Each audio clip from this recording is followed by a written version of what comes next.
It is the evening of the warrior's Adai, and the young warrior keeps awake with the royal family, his palace musicians and functionaries. He is preparing himself to shoulder the strains and burdens of his office. Throughout the night, the wake is being kept in every stool house with intermittent firing of musketry by the Ankobia and the Mawere clans. The Asantehene must reflect in his person the collective feelings of his people. He must be calm and bear his sorrows with dignity and fortitude.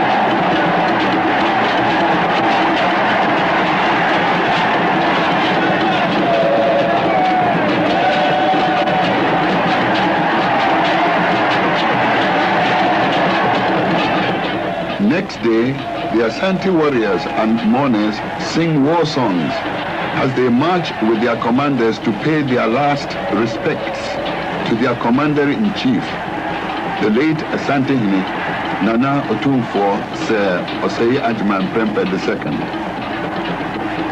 Nana Otumfuo Opoku Ware II appears in the Batakekese, the royal ceremonial battle dress, to be acclaimed as the new commander-in-chief. Preceded by another symbol of his office, a stool, he joins the procession.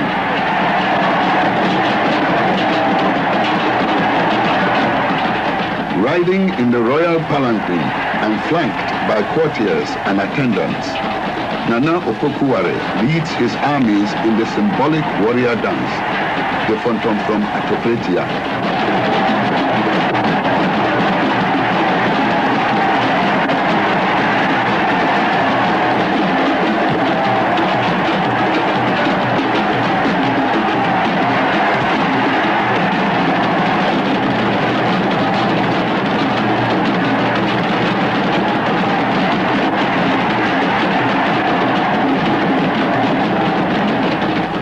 On foot are the household guards, the Otumfuo, in their ceremonial dress.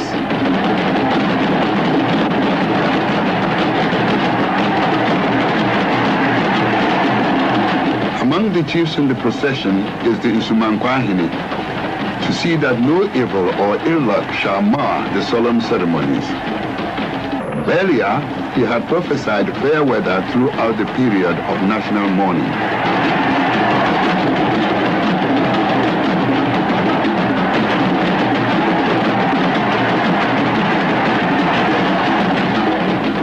In his feathered cap is the bearer of the Mpomponsuo state sword, the Excalibur of the Asante kings. And still, the mourners come in ever-growing numbers.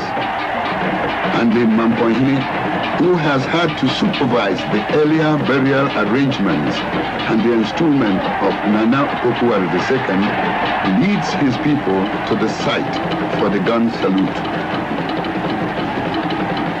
Nana Opoku Ware salutes and bids Nana Prempeh a last farewell.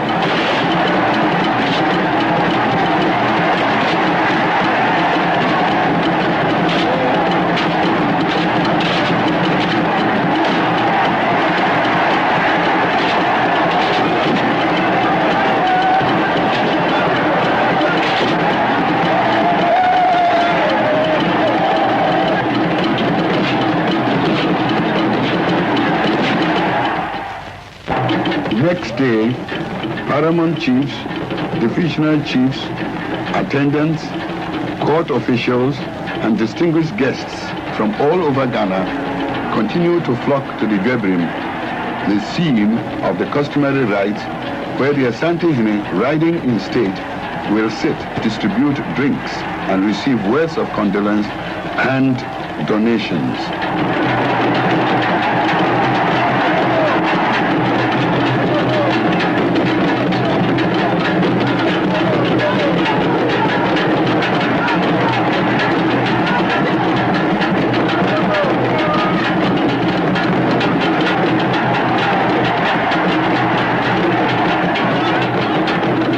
by the shield bearers. With the fascinating shield dance, the lady members of the royal family have come to greet and comfort the Asantehene. With them is the mother of the nation, the Queen Mother of Asante, in deep mourning. Clad in the company mourning cloth and symbolic family fronds, the Asantehene sits in state to receive sympathizers who have come to mourn with him.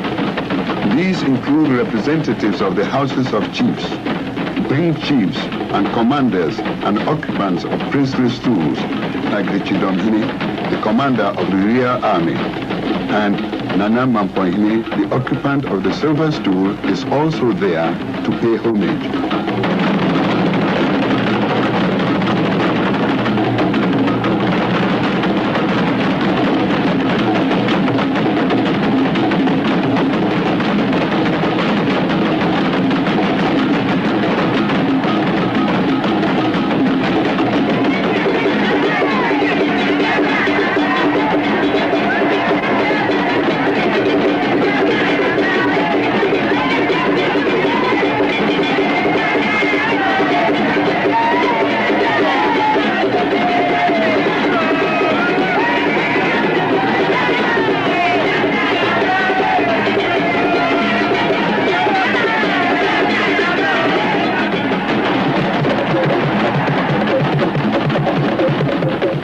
Some have come to express their feelings of sorrow and sympathy to the music of the Kete and Adwa drums in symbolic gesture movements and miming, counseling the Asantehene to show fortitude in his bereavement.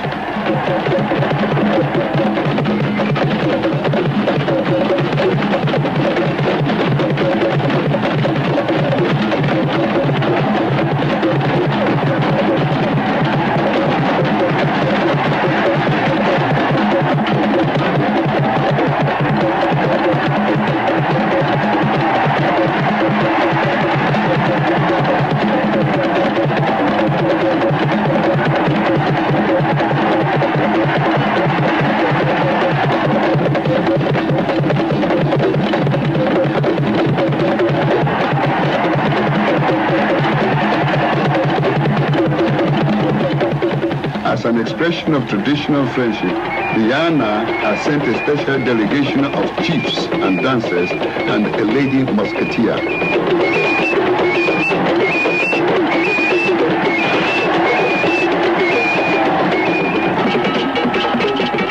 A young girl leading the Adoswa procession, bearing gifts and displaying wealth, delivers a message from the Asantehene's wife in dance language.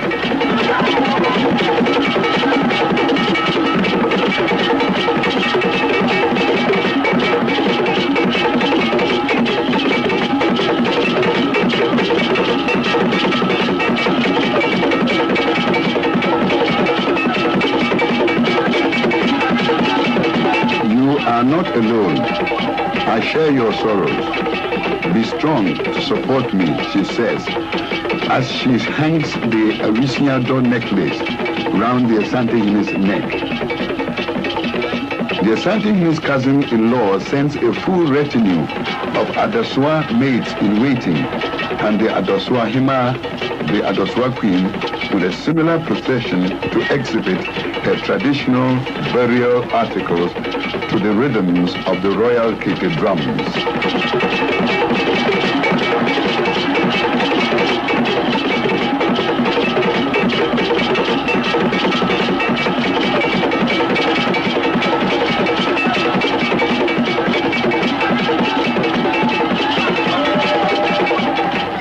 The fast is broken, and members of the royal family purify themselves by shaving off their hair and paring their nails. These are collected and deposited in the Abuchiakrua, the funeral urn, as a sign of love, solidarity, and continuity of the life cycle. Amidst drumming and firing of musketry, the Prempeh, the chief of the people who hold the secret of the royal household, The stool carriers and the Bantmahin returned from a secret grove with the consecrated stool of the late Sir Osei Agyeman Prempeh II to be added to the stools of his predecessors in the Stools Chapel. Throughout the previous night, the selected stool and the Golden Stool have been at an all-night vigil of ritual invocation for the spirit, Sunsum, of the late Asantehene to inhabit the stool as a shrine and a permanent memorial to his reign. The state mourning is over. The funeral urn has been deposited in a chapel at Bremen Mausoleum, and the path has been closed to death. A new reign has begun. The young tree which replaced the old has withstood the first stresses of its young life. From now, the new Asantehene, Nana Opoku Ware, may wear jewelry with members of the royal family. The late Otumfuo Osei Agyeman has been born in the spirit world, and victory has been won over death.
Guests, chiefs, and people from many regions and all walks of life come to greet and congratulate the Asantehene and to bid him farewell.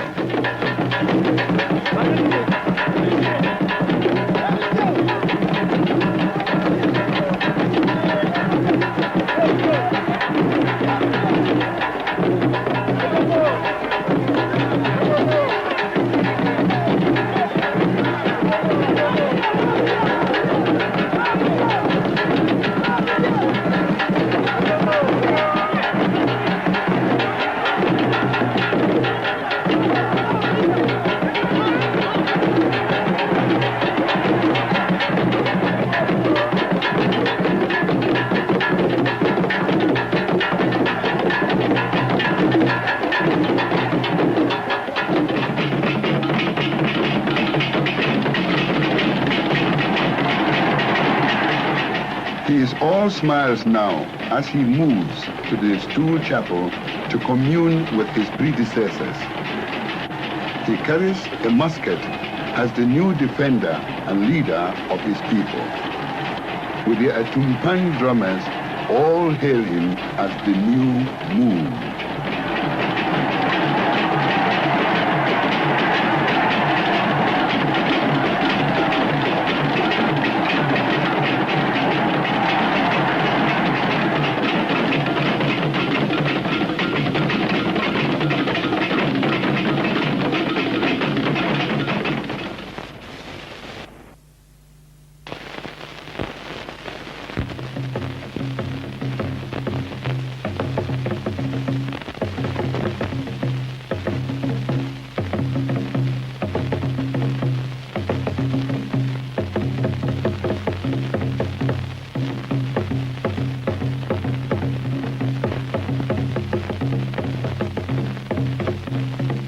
To the Asante Ghana, the king never dies, for the event of a king's death is taken as a re-entry to the ancestral and is announced only in circumlocutions, even on the talking drums.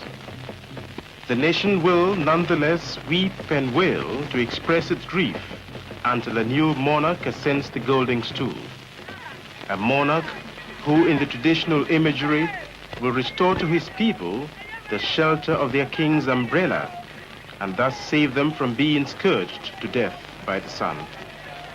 So as they pay their last respects to their king and master, these horn blowers are also hopeful that soon they will adulate another descendant of Osei and Opoku and recount to him the history of the nation. To locate another eagle for the nation is the constitutional duty of the Queen Mother, now the Regent. The process of nomination may appear smooth and easy, but there are always heirs to choose from, and rival claims for accession to the Golden Stool are made behind the scenes. The kingmakers of the royal household, that is, the occupants of the Jesse and Kobia and Manwere stools, may have to face an uphill task to come to a conclusion.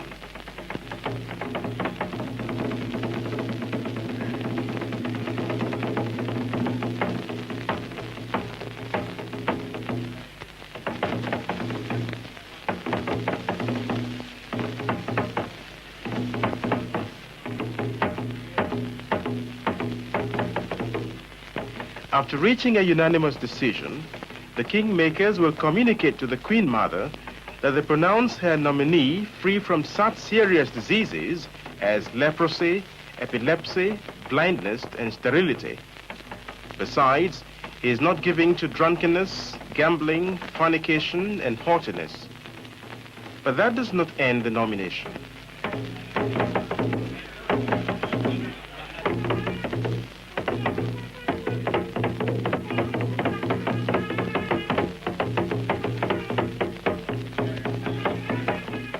Same physical and moral analyses are done by yet another body, the Kumasi State Council.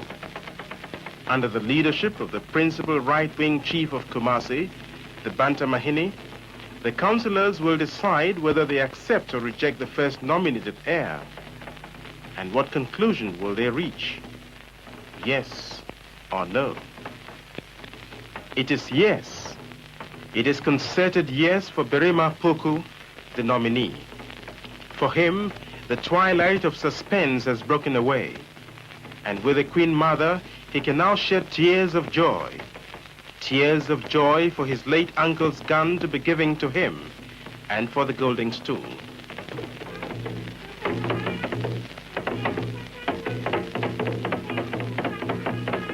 The grove of the historic priests, Otumfuo at Agona in Asante, being visited today on the occasion of the making of a new king, takes us back to history. How and when the Asante nation and the Golden Stool came into being. Until the end of the 17th century, Kumasi was a subject state of the Denchira nation, to whose king it sent gold, dust, and wives annually as tribute. With the help and wise counsel of the priest Anoche, the great ancestor chief of Agona, Kumasi was determined to break and cast off the yoke of service.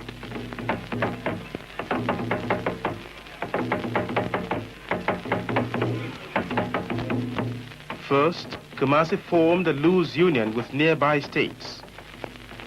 When sufficient strength had been mobilized through unity, hatred for the common enemy inspired King and the other chiefs of the union to battle it out with Denchira. This was the famous battle fought at Fiyasi near Kumasi in about 1701. The Denchiras were vanquished.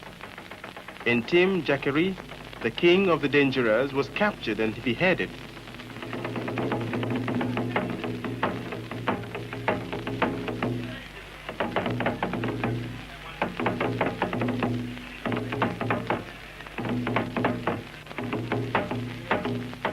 Some of the weapons used to silence Denchira in the Battle of Fiyasi have been kept as museum pieces in the priest Anochi's grove at Agona.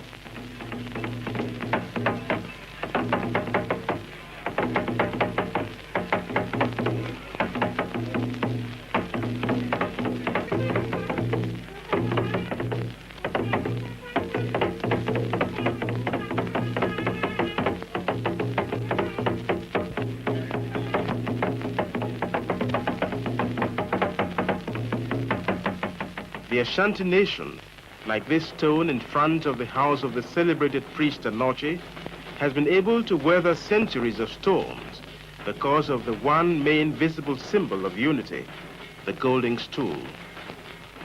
The paramount sacredness of the Golden Stool was demonstrated in 1896 by Ashanti's submission to the deportation of their king, Prempeh I, by the colonial government. Rather than resort to war, in which they feared they might risk the loss of the Golden Stool, they allowed the loss of their king by exile to the Seychelles. Before King Prempeh I was sent to the Seychelles, he and his attendants, including his parents, were kept at the Elmina Castle. It was achieved. Now ensued on his arrival at Sekindi in November 1924, he was received at the Deba by the then governor, Gagisberg.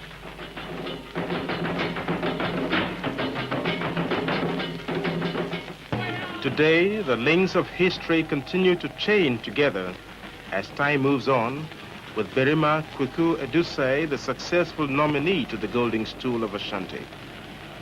After a period of confinement following his nomination, the king-elect now emerges for a public introduction. On this occasion, the king-elect will also take the oath of his high office before the elders of the Kumasi state. To the people, indeed to the whole kingdom, Nana Poku is coming to supply a vital spiritual link with the ancestors, a link which has been missing since the departure of Otumfuo Osei Agyeman Prempeh II for the spirit world. The ceremony of public introduction and the taking of the oath of office together constitute one of the important procedural and constitutional requirements that the king-elect has to fulfill before he can ascend the Golden Stool. Then, with Pomponsio's state sword in hand and facing the Queen Mother, he swears, "I am a descendant of Osei and Opoku, of Bunsu and Agyeman. I am a direct nephew of Prempeh. Today, the soul of Agyeman Prempeh has gone whence it came, and his gun lies idle. By your grace, and by the grace of the people of Kumasi, you have presented the gun to me. If I do not protect and govern you well, as did my forebears, I swear the great oath."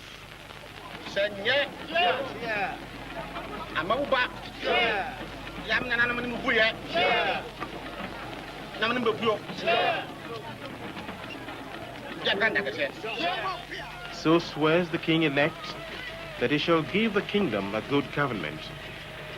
Let us rejoice. Let us raise cheers of congratulations to our new monarch, Berima Kweku Edusei, as at this hour he assumes a new name, Otumfuo Opoku Ware II of Ashanti. The sounds of drums join the voices of the people in raising shouts of thanksgiving to God Almighty and to the ancestors for their goodwill. And for being installed as their ruler today, the new king expresses his sincere gratitude to the chiefs and people, but to the clan chiefs of Kumasi and to the component states who are represented at this function by their spokesman, the king will also present appropriate sums of money as laid down by the Ashanti Constitution.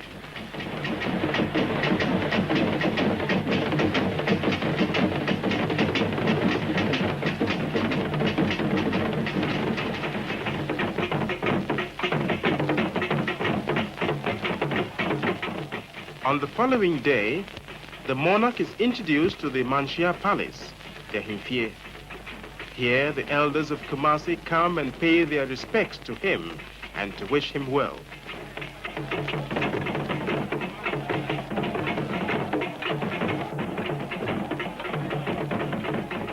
Although he can now sit in council or court as a ruler, the new monarch is not expected to hold an opinion of his own until the enstoolment or formal accession to the Golden Stool. During this period, he is schooled in the structure and organization of the palace. He is told about rites relating to the Golden Stool and the Black Stools, in addition to an introduction to the stool house itself. The elders of Kumasi take this opportunity to visit him and offer advice on matters of importance to the kingdom and on statecraft. Throughout the constitutional processes enacted in the making of the new king, the state drums, including this one, have also been actively involved. But today, another memorial is being raised to the late king. For it is 40 days ago when Otumfuo Agyeman, the new monarch's predecessor and maternal uncle, set out on his journey to the spirit world. Monarch, or an ordinary individual for that matter, passes away. Funeral rites are performed on the 8th day.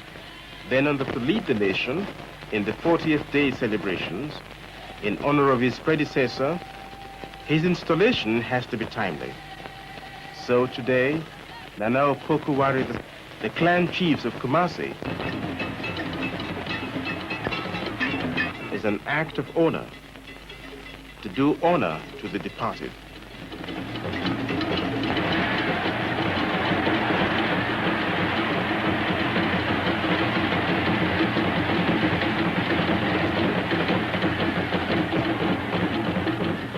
Funeral rites may help to separate the dead from the living.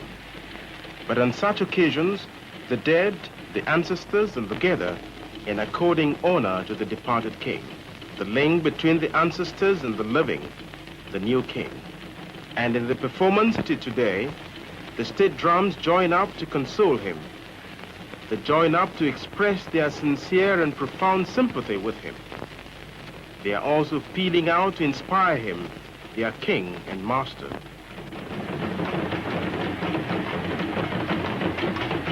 To the late king, a memorial which is symbolized by the celebrations.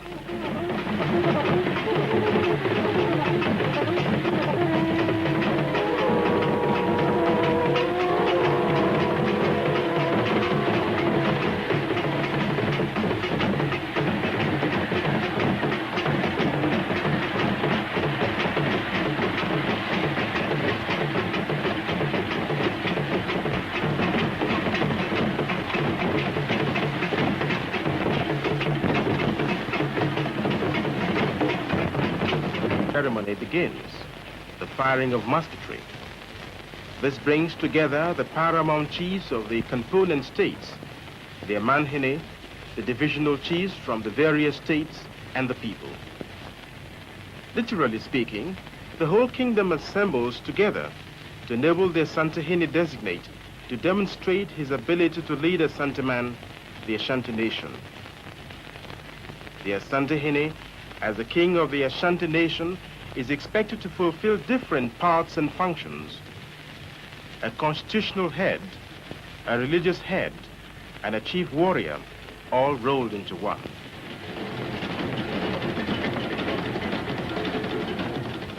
In the olden days, as the chief warrior, the Asantehene was a grand captain, by whose leadership and prowess the nation marched victoriously through theaters of war.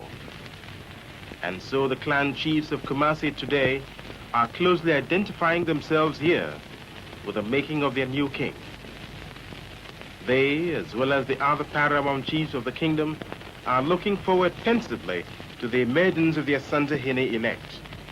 He who is to show forth the ancient martial spirit that animated King Osei II, the great ancestor in the creation and consolidation of the Ashanti nation.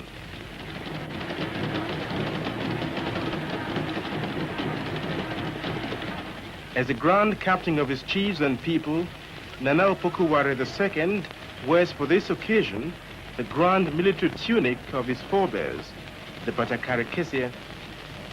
The wearing of this grand tunic, which will again be worn when the Otumfuo is celebrating the grand funeral of his immediate predecessor, adds up to the new king's capacity.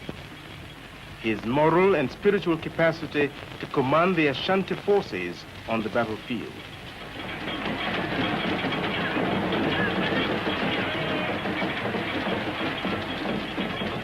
Today, a practical demonstration of his ability in statecraft to be seen during his reign.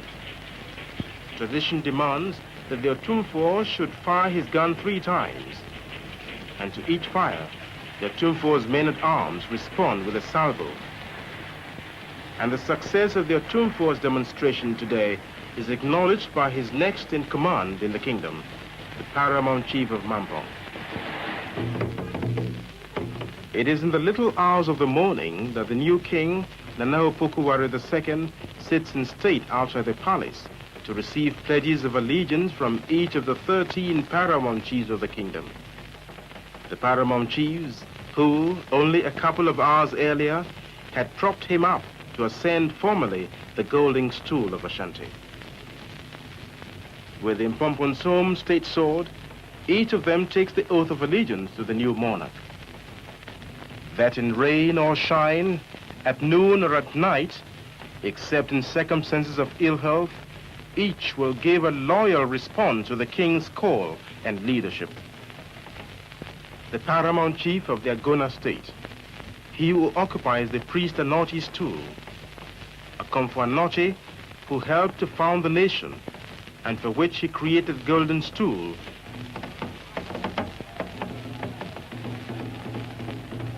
the paramount chief of Mampong, Nana Atakura Menyampong II, he who sits upon the silver stool of Asante. In the hierarchy of the Asante kingdom, Nana Mamponghene ranks next to the Asantehene.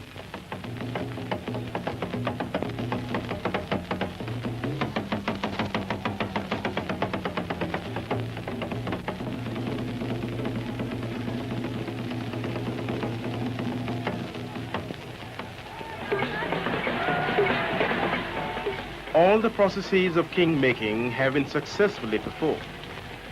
Nana Opoku Ware II comes out now as fully-fledged king to meet his people, this time at a Thanksgiving Durbar. Songs of felicitation by the women in honor of the new king. Songs of praise and thanks to Chidiampong, the Almighty God.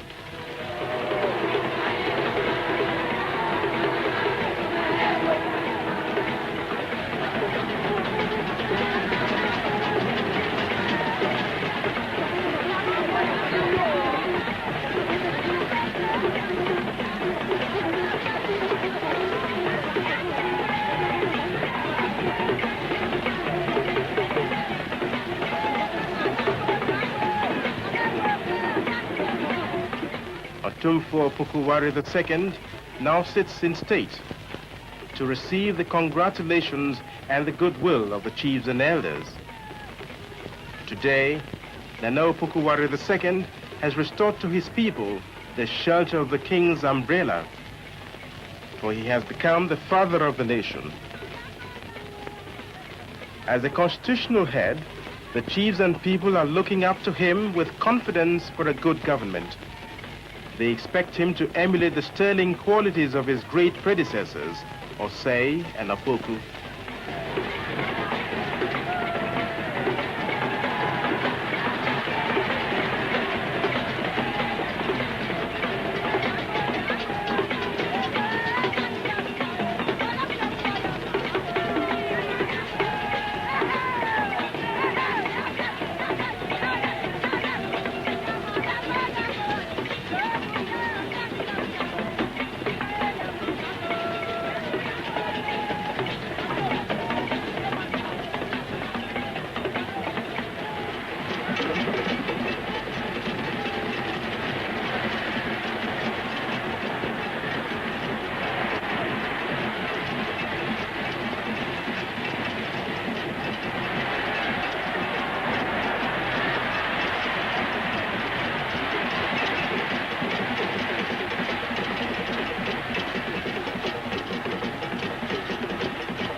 From the royal lineage of the Yoko clan of Kumasi has emerged another Opoku Ware, The Yoko clan, one of the 7 main clans upon which the Asante family system is based, a system from which the institution of chieftaincy has sprung.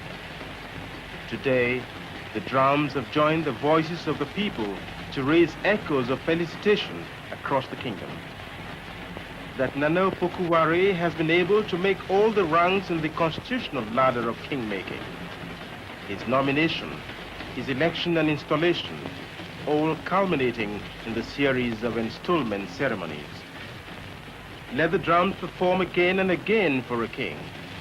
Let the drums peal out for Nana Opoku Ware II, Otumfuo Opoku Ware, who at the age of 51 has risen from the legal profession.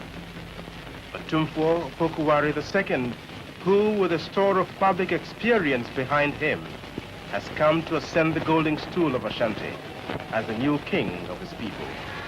The people who have thus been saved from being scourged to death by the sun. For them and for the nation, another mighty eagle has been found.